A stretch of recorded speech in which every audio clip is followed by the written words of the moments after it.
C-3B. Beautiful Stearman red, very classic airplane. It's also kind of our poster child. You've probably seen it in our photographs, our ads, and it's even in our logo. If you like our logo, we have hats, shirts, etc. available on our website. But that's not what I want to talk about. I want to tell you about this airplane. First of all, it was used for freight, it was used for passengers, it was used for shipping mail. And so let's get inside and see what that looks like, if I can remember how to get inside.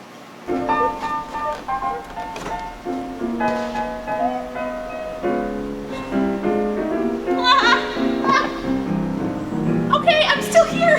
Here we are in the cockpit of the Stearman. As you can see, it's very roomy. I love this leather detailing. So beautiful. This is all we've got for instruments. Using these few things, we are supposed to figure out exactly how to get into the air and then fly wherever it is we're going.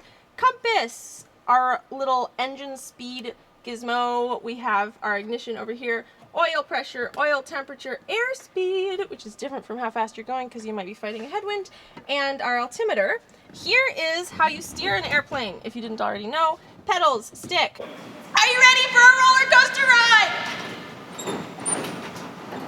You shouldn't actually do that, you'd probably fall out. And no power steering, so you're kind of fighting against the wind to get where you want to go. I think it's so beautiful that it's all just manual. You can see exactly how, when you move the stick, it moves these bars which literally control the ailerons. We are turning! Over here, you can see our gas valves. These control whether or not you're drawing gas from the tank in the wing or the tank down below. Each holds 35 gallons, which means that flying at 100 miles per hour, you can make it from here to Kansas-ish, which is where this airplane was built. Okay, so the Stearman has two cockpits, one in the back, one in the front, and people often ask, okay, where did the pilot sit? And though you might think that a pilot would need to sit in the front so they could see, they actually sit in the back. Why do they sit in the back? Okay, first of all, you can't really see very well in front of you anyway, so it doesn't matter if they're in the back. And second of all, we have this plane, and it has to be carefully in balance. So think of it like a seesaw.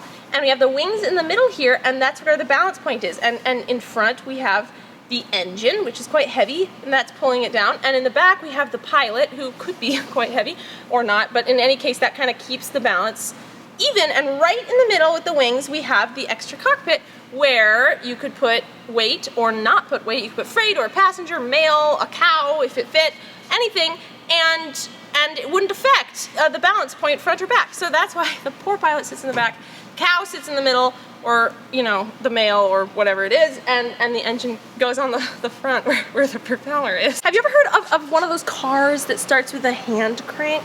Yeah, the airplane does too. There's no crank, you just turn the propeller.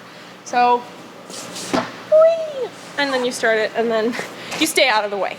So this Stearman is made out of metal and wood, but also out of fabric stretched over a wood frame. So it can be exceedingly light, and it can also be very fragile. So here is hollow fabric stretched tight like a drum, and where I'm sitting is reinforced. Otherwise, I would just crash right through the wing.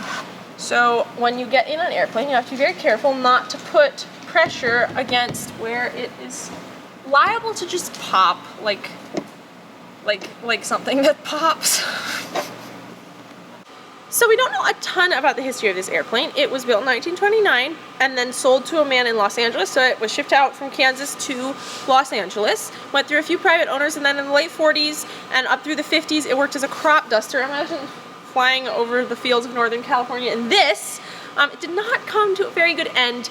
In the mid-50s, it crashed into a strawberry field, and that was the end of this airplane. And then later, our founder, Al Pelch, bought this airplane, in fact, 3 identical airplanes, and kind of Frankensteined them together into this one that we have on display now. And it does fly, it's beautiful, I love it very much. That's our Stearman. Please, if you have any questions, if you have any comments, if you'd like to see any particular details or ask about any particular little detail, let us know, and I'd be happy to make another video talking about any specific thing that you're interested in.